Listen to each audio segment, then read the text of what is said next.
بسم اللہ الرحمن الرحیم۔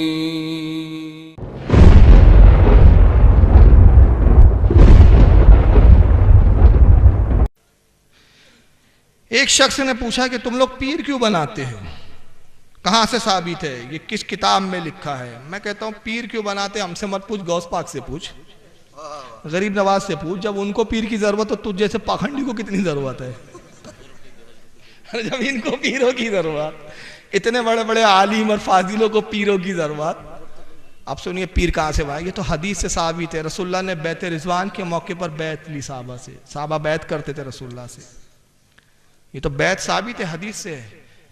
اور ایک بار نہیں، تجدید بیعت کئی بار صحابہ کرام سے کرواتے تھے آپ۔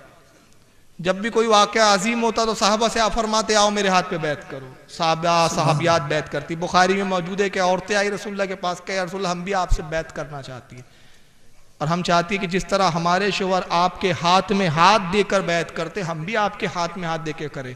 فرمایا عورتوں کے لیے ہاتھ نہیں ہے، ہاتھ میں ہاتھ دینا۔ حضرت ابوبکر صدیق سے جو سلسلہ چلا ہے وہی سلسلہ نقشبندیہ ہے، اور حضرت عمر سے جو چلا وہ، اور حضرت عثمان سے جو چلا وہ سلسلہ سہروردیہ ہے، اور مولا کائنات سے جو سلسلہ چلا اسی کو آج ہم قادریہ کہتے ہیں۔ حضرت غوث اعظم کا سلسلہ حضرت مولا کائنات تک پہنچتا ہے، اور سارے سلسلے حضرت غوث پاک تک چلے جاتے ہیں۔ تو یہ بیعت پھر وہاں سے شروع ہوئی۔ حضرت علی نے امام حسن کو بھی بیعت کروایا، ان کو خلافت دی، امام حسین کو خلافت دی، حسن بصری کو خلافت دی۔ پھر حسن بصری سے سلسلہ چشتیہ کی ایک شاخ نکلی جس میں ابراہیم ابن ادم آئے، پھر یہ تو ہر سلسلے میں بیعت چلتی رہی۔ تو میں کہتا ہوں تم کہہ رہے ہو کہ ہمیں بیعت کی ضرورت نہیں، تو مت کرو بھائی۔ ہم نے کب کہا تم پہ تو ایمان اور کلمے کی ضرورت ہے، بیعت کی کیا ضرورت ہے؟ کس نے بول دیا؟ یہ بیعت، یہ مرید، یہ سب ایمان والوں کے لیے ہے، وہابڑوں کے لیے نہیں ہے۔ لیکن آپ کو بتاؤ وہابڑوں کے یہاں بھی ہوتی ہے، تبلیغی جماعت والے بھی بیعت کرتے ہیں۔ اشرف علی تھانوی بھی مرید تھے۔ کس کا مرید تھا اشرف علی تھانوی؟ معلوم ہے آپ کو؟ کسی کی امام مطلب یہ امام کے پیچھے چلی ہے، ان کی بات مانیے ان کی بات مانیے، یہ جو طریقہ ہے اس طریقے کو جو ہے پیری مریدی کہتے ہیں عام زبان کے اندر۔ کہ اس میں ہوتا یہ ہے کہ ایک انسان کو وہ کہا جاتا ہے کہ بھائی ان کے پیچھے آپ چلو، ان کے پیچھے چلو، جس چلنے سے پیچھے وہ کہتے ہیں ان کے ہاتھ پر بیعت کرو۔ بیعت کا معنی ہوتا ہے وعدہ کرنا، پرومس کرنا، ٹھیک ہے، بیعت ہوتا ہے۔ یا یہ قسم کا اسلامی شریعت کے اندر سے کئی معنی، ایک معنی تو یہ ہے کہ اس وعدہ کرنا، دوسرا معنی یہ گواہی دینا، یا یہ وعدہ کرنا کہ میں آپ کو، یا ووٹنگ کے لیے بھی بیعت استعمال ہوتا ہے۔ جیسے خلیفہ کو چننا ہے تو لوگ بیعت کرتے، وعدہ کرتے کہ اس کے خلاف میں نہیں جاؤں گا، تو ایک قسم کا بیعت ووٹ ہو جاتا تھا وہاں، ٹھیک۔ یہاں بیعت وعدے کے معنی میں بھی ہوتا ہے، ٹھیک۔ نبی اکرم صلی اللہ علیہ وسلم لوگوں سے بیعت لی ہے، یاد رکھیے، لوگوں سے بیعت لی۔ اور یہ بات ہم جانتے تاریخ سے اور عربوں کی تاریخ سے اور سیرت سے کہ عربوں کی خصوصیت تھی کہ جب وہ کسی چیز کا وعدہ کرتے تو وعدے کو نہیں توڑتے، وعدہ خلافی ان کے اندر نہیں تھی، اور جب خصم اٹھا لیتے تو خصم کو پوری کرتے، یہ ان کی عادت تھی۔ اسی لیے حدیث میں آتا ہے، جیسے کہ بخاری کی روایت ہے، آپ صلی اللہ علیہ وسلم نے فرمایا ایک شخص آیا اور آپ سے کچھ سوالات کی، کیا آپ اللہ کے نبی؟ آپ نے کہا آپ کی دعوت کیا ہے؟ تو کہا توحید۔ کہا اس کے بعد کیا؟ تو کہا نماز۔ اس کے بعد کیا؟ روزہ۔ اس کے بعد کیا؟ زکوٰۃ۔ یہ باتیں اس نے سنی، اور اس کے بعد کہا کہ اے محمد صلی اللہ علیہ وسلم اس بات کو یاد رکھنا کہ اللہ کی قسم جو آپ نے کہا اس سے میں ایک چیز زیادہ اور ایک چیز کم نہیں کروں گا، اور وہ چلا گیا۔ جب وہ چلا گیا تو آپ نے مسکرایا اور کہا کیا تم میں سے کوئی جنتی دیکھنا چاہتا ہے؟ صاحب نے کہا ہم۔ تو کہا وہ شخص دیکھو، اگر جو وعدہ اس نے مجھ سے کر کے ابھی نکلا ہے نا پورا کر لے تو وہ جنتی ہے۔ اور چونکہ آپ سب جانتے تھے عربوں میں خصوصیت تھی، وعدے کو نہیں توڑتے تھے، وہ بیعت ایک بار نے بیعت کر لی تھی نا، وعدہ، اسی کو بیعت کہیں گے۔ ایسا کوئی طریقہ نہیں تھا، اس نے آیا اور آپ نے کہا کہ میں اللہ کی قسم یہ کروں، آپ نے کہا اگر تو ایسا کرتا ہے فلاں، وہ چلا، یہ اس کا وعدہ تھا اللہ کے رسول کے سامنے کہ میں ایسا کروں گا، ٹھیک۔ اب یہ باتیں تو ہے، لیکن آپ لوگ اس کو ایک الگ کانٹیکس میں لے جاتے ہیں۔ وہ یہ ہوتا ہے کہ یہ کرنا لازم اور ضروری ہے کہ زندگی میں کسی کے پیچھے چلنا ہے بیعت کر کے، آپ کو لازم فرض۔ تو لہٰذا کس سے ملے تو بولتے آپ کس کے ہاتھ پہ بیعت کیے ہوئے؟ آپ کس کے ہاتھ پہ بیعت کیے ہوئے؟ وہ کہتا میں تو فلاں کے ہاتھ پہ، بولتے ارے یار تم تو بہت بڑے آدمی کے ہاتھ پہ بیعت کیے ہوئے، ہم ذرا چھوٹوں کے ہاتھ پہ ہیں۔ تم کس کے ہاتھ پہ بیعت کیے ہوئے؟ ارے تم تو بہت بڑے کے ہاتھ پہ بیعت کیے، تم تو فلاں ہیں۔ سمجھ رہے آپ بات کو؟ یا پھر آپ کی شخصیت کو بیعت کے لائق بنا دو، بولتے نہیں تو سمجھ رہے آپ کو، ٹھیک۔ جیسا کہ ایک مرتبہ یہ ہوا، مجھے کسی نے پوچھا کہ بھائی آپ کس کے ہاتھ پہ بیعت کیے ہوئے ہیں؟ اب وہ یہ بیعت والوں کا مسئلہ یہ رہتا ہے، وہ دوسرے سے پوچھتے فیض بھائی کس کے ہاتھ پہ بیعت کیے ہوئے، ٹھیک۔ میں نے ایک دن کہا کہ بھائی مجھے بیعت کرنے کی کیا ضرورت، میں خود آل رسول سے ہوں۔ کبھی میرے نام پر غور نہیں کیا آپ نے، فیض علی سید میرا پورا نام ہے، ادھر سید ہے ادھر علی ہے، دونوں میں بولا کوئی معمولی خاندان تھوڑی ہے، ٹھیک۔ تو نہیں تو یہ تو بہت بڑے لوگ ہیں، ان کے پیچھے ہم نہیں بیعت کرنا چاہیے بولے، تو یہ حالت ہے۔ اس لیے کہ جن کے ہاتھ پہ بیعت کرتے ہیں وہ بیعت کے لیول پر جانے کے لیے اتنے جھوٹے سچے قصے ہوتے ہیں اس کے پیچھے کہ آپ یقین نہیں جانیں گے کہ ایک صاحب نے 2 لاکھ روپیہ دیا صرف اپنے نام کے آگے قادری لفظ لگانے کے لیے. ہے خان قادری لگانے کے لیے 2 لاکھ دیا, اور پھر ان کا یہ بولنا تھا اب سید لگانے کے لیے مجھے 5 لاکھ روپے کی ضرورت ہے, تو سید فلاں قادری ہو جاؤں گا, خان نکل جائیں گا پھر, جس سے میں ان کے بیعت کر کے ان کے ہاتھ کے نیچے جانے سے مجھے ہوں گا. اور انہوں نے جو ہے 2 لاکھ روپے خرچ کیا. اس زمانے میں انہوں نے کچھ جو خرچ کیا پیسہ, تو ان کے جو پیر تھے ان کو 2 لاکھ روپے کا سونے کا ایک لا الہ الا اللہ لکھا ہوا ایسا بڑا تمغہ بنا کے دیا تھا انہوں نے, 2 لاکھ روپے, بہت مطلب کچھ کلو میں چلا گیا ہوں اس زمانے میں, تحفہ دیا تھا. تو تب ملا, مطلب کیا ہے, ڈائریکٹ تو کوئی نہیں لیتا ہے نا, تحفہ لیے تھے انہوں نے 2 لاکھ کا سونے کا تمغہ جس پہ لا الہ الا اللہ لکھا, اس پہ ایک چین ڈالی ہوئی, تو تب ان کو سلسلہ ملا تھا قادری. ٹھیک, تو اندازہ لگائی. تو لوگ اس حد تک اس کو وہ کرتے ہیں کہ اگر اس میں شامل نہ ہو تو زندگی بیکار, اپنا مال دولت سب کچھ لٹانا چاہتے ہیں اس کے لیے. تو دیکھیے نبی اکرم صلی اللہ علیہ وسلم لوگوں سے بیعت لی, لیکن یہ بیعت کو آپ نے کبھی کمپلسری نہیں ٹھہرایا, کبھی واجب نہیں کیا. مجھے بتائیے ابوبکر صدیق سے اللہ کے رسول نے کیا بیعت لی تھی؟ عمر ابن خطاب نے کیا بیعت کی تھی؟ کچھ صحابہ نے کی, میں جانتا ہوں, ہر صحابی نے نہیں کی, لیکن تو آپ نے ان لوگوں سے عام طور سے بیعت لی جو آپ کے نگرانی میں نہیں رہ رہے تھے, جو دور جانے والے تھے, تاکہ بیعت لینے سے, وعدہ لینے سے, عربوں میں خصوصیت تھی اپنے وعدے کی خلافی نہیں کریں گا تو اپنے قبیلے میں جا کے ضرور اسلام پر عمل کریں, تو آپ بیعت لے لیتے تھے.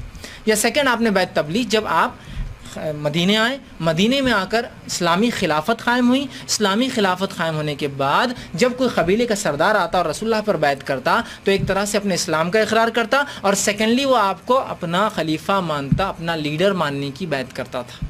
اور یہ لیڈر ماننے کی بیعت کا سلسلہ تو آپ کے بعد ابوبکر صدیق کے جو ہے سلیکشن میں آپ کو خلیفہ چننے میں استعمال ہوا, عمر ابن خطاب کے اس میں استعمال ہوا, اور دیگر تمام کے اس میں یہ بیعت کا سسٹم پھر جاری رہا. ٹھیک, تو وہ کمپلسری بتاتے ہیں. اچھا, اب بیعت کو شرعی اعتبار سے کر بھی لے, ٹھیک, کر بھی لے, سمجھ لیجیے کہ کوئی آدمی آیا اس سے بیعت کر لے, تو نو مسلم کے لیے بیعت آج بھی لاگو ہے. آپ سمجھو کوئی اسلام قبول کرنے آتا اس سے بیعت لیتے. عورتوں سے تھوڑا الگ تھا, مردوں سے الگ تھا. عیسائی مردوں سے الگ اور عیسائی عورتوں سے الگ بیعت لیتے تھے آپ, جو ان میں خامیاں تھی کہ تم اللہ کو ایک مانو گے, 3 نہیں مانو گے, عیسیٰ اللہ کا بیٹا ہے. عورتیں ہوتی تو چوری نہیں کروں گی, زنا نہیں کروں گی, دوسروں کی اولاد کو اپنے شوہر کی طرف منسوب نہیں کروں گی, مطلب زنا نہیں کروں گی, اور اگر یہ عمل ہوتا ہے تو اپنے جھوٹا, اب کسی کو بیٹا نہیں کہوں گی اس کو, مطلب اس کا اقرار کروں گی اس جرم کا. تو اس قسم کی آپ بیعت لیتے. تو نو مسلم سے کوئی بیعت لینا چاہے تو یہ ایک الگ بات ہے, واجبی ہو سکتا ہے.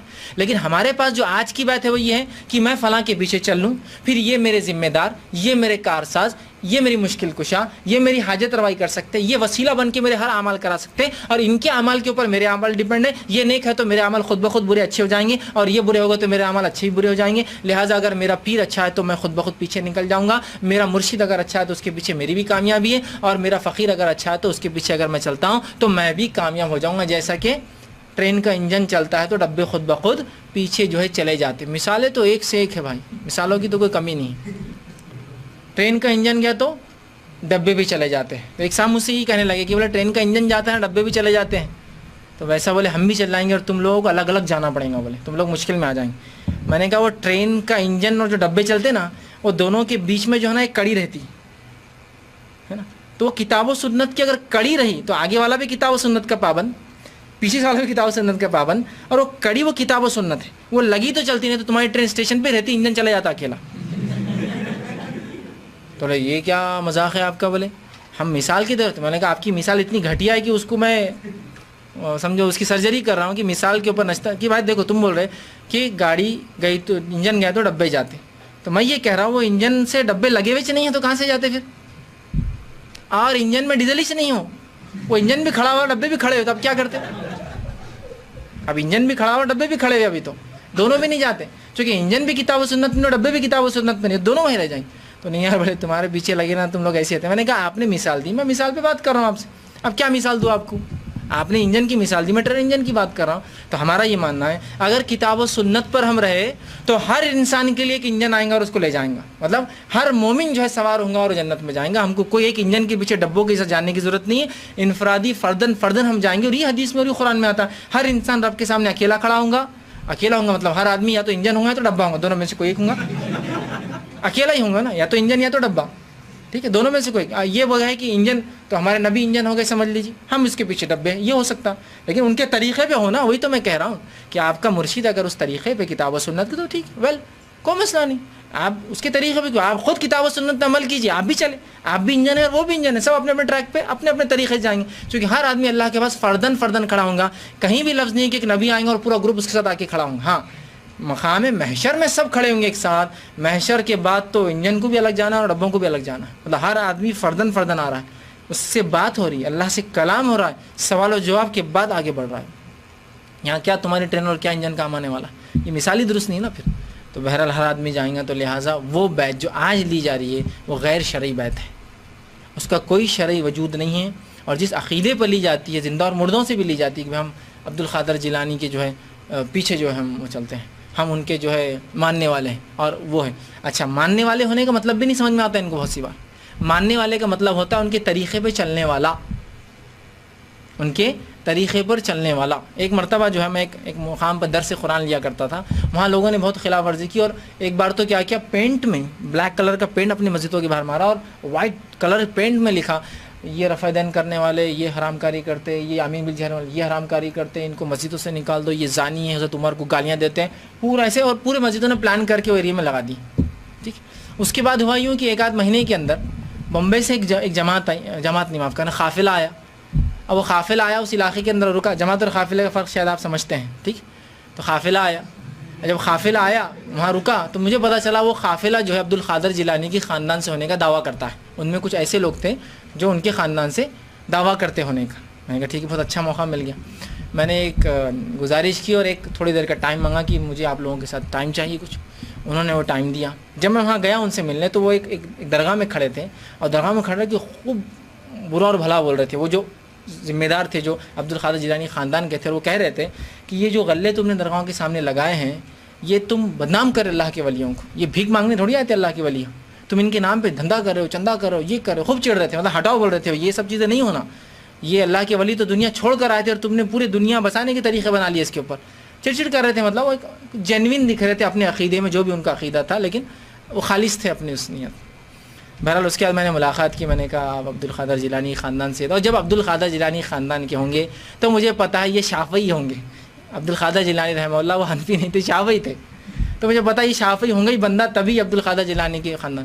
اور میرا گیس بالکل رائٹ تھا، وہ شافعی تھے، اور وہ نماز جب پڑھی تو رفع دین کیا.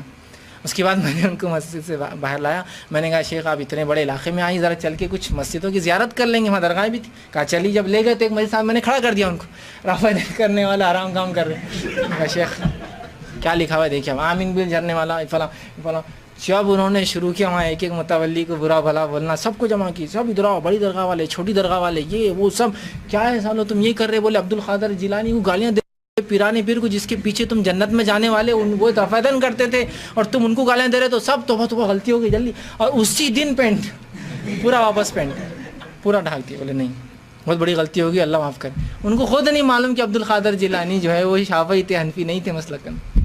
وہ رفع دین کرتے تھے، انہوں نے گالیاں لکھ دی رفع دین کرنے والوں کے نام سے، اپنے ہی پیر کو گالیاں دے دی، جس کے پتہ نہیں نیاز کر رہے 70 سال 80 سال سے، اور ان کو گالیاں دے رہا. ان کو یہ نہیں پتا کہ وہ جس امام کے پیچھے یا جس مرشد کے پیچھے جانے کا دعویٰ کرتے وہ خود رفع دین کرتا تھا. دیکھیے ماننا اس کو بولتے ہیں کیا؟ ماننا تو مطلب طریقے پہ چلنا اس کی، ہے نا. تو پیران پیر کو مان رہے تو پھر چلیے نا ان کے طریقے پہ، کوئی اچھے کام کیجیے، ان کی طرح شافعی بن جائیے حنفیت سے نکل کر، ان کی طرح رفع دین کیجیے، آمین بل وہ سب کرنا پڑے گا جو وہ کرتے تھے. تبھی تو پھر ٹرین انجن کو وہی ڈبہ فٹ ہوگا جو اس انجن کے لائق بنا ہوگا نا. کوئی بھی ڈبہ تو فٹ نہیں ہوگا نا، آپ کی اسکوٹر لگا دیں گے ٹرین کے پیچھے تو نہیں جانے والی، تو پھر درست نہیں ہے. تو بہرحال وہ جو پیری مرشدی ہمارے پاس چلتی ہے شریعتاً اس کا کوئی وجود نہیں ہے، جس میں ایسے عقائد ہے جو غیر شرعی ہے، جس میں آپ بیعت کر کے مکمل مطمئن ہو جاتے اعمال کے معاملے میں کہ مجھے کچھ نہیں کرنا ہے، اب جو ہمارے پیر کریں گے، مرشد اور فقیر کریں گے، میرا وہی معاملہ ہوگا. یہ بہت خطرناک چیز ہے، یہ غیر شرعی معاملہ ہے. شریعت کے اعتبار سے آپ کسی کے اسلام قبول کرنے پر بیعت لے سکتے ہیں، نو مسلم جو ہوتے ہیں، اور اگر خلاف ہے تو خلیفہ کے چننے کے لیے یا مسلم لیڈر کے چننے کے لیے سسٹم رکھا جا سکتا ہے. اس کے علاوہ اب وہ بیعت کی ضرورت نہیں. اور لوگوں نے بیعت کے پھر عجیب و غریب طریقے ایجاد کیے، پتہ نہیں بولے بیعت کرنے سے وہ شرابی نے شراب چھوڑ دی، کبابی نے کباب چھوڑ دیا، فلاں نے فلاں چھوڑ دیا، اس نے یہ چھوڑ دیا. دیکھیے ایسے کچھ لوگوں کو فائدے ہو سکتے ہیں، کچھ فائدے کے لیے پوری شریعت نہیں بدلی جا سکتی، یاد رکھیے. ٹھیک ہے، تو بہرحال یہ آج کے دور میں جو چل رہا ہے بیعت کا سسٹم، یہ شرعی اعتبار سے شریعت کے روح سے جو ہے یہ درست بالکل نہیں ہے، جس میں آدمی کسی کے پیچھے لگ کر اپنے اعمال سے بے فکر ہو کر ڈیپینڈ ہو جاتا ہے کہ یہ ہمیں لے جائیں گے، اور پھر وہ سامنے والے نے کیا کیا طریقے نکالے۔ ایک پیر کو میں جانتا ہوں جو ہر مرید سے 200 روپے مہینہ لیتے ہیں تاکہ وہ اس کے لیے دعائیں کرتے رہے، فلاں کرتے رہیں، اور ہزاروں اور لاکھوں میں اس کے مرید ہیں۔ تو الحمدللہ انکم کا اب اندازہ لگائی کیا ہے، اگر ایک پیر کے 1000 مرید بھی اور 200 روپے روز دے رہے ہیں تو کتنے روپے ہو رہے، وہ 2 لاکھ روپے ملتے ہیں مہینے کو۔ یہ کیا ہے؟ ٹھیک، الفاظ بہرحال درست ہے، مرشد مطلب راستہ دکھا، رشد و ہدایت کا راستہ بتانے والا، ٹھیک، یہ فارسی لفظ ہے بہرحال، ٹھیک، رشد سے مرشد لفظ آتا ہے جو راستہ بتانے، ٹھیک ہے، الفاظ کے طرز ٹھیک ہے نا، کوئی گمراہ آدمی کو راستہ بتا رہا وہ اس کا مرشد ہو گیا، اور وہ، لیکن اس کا مطلب یہ نہیں کہ وہ جو اس کا بلانے والا کام کرے گا اس کو بھی وہ اجر ملے گا، انہیں جنت ہے انہوں جنت، نہیں، اس کو اپنا اعمال آدم علیہ السلام اپنے عمل کے لیے پوچھے جائیں گے، اور قابل اپنے عمل کے لیے پوچھے جائیں گے۔ آدم علیہ السلام سے قابل کی پوچھنی ہوگی، قابل سے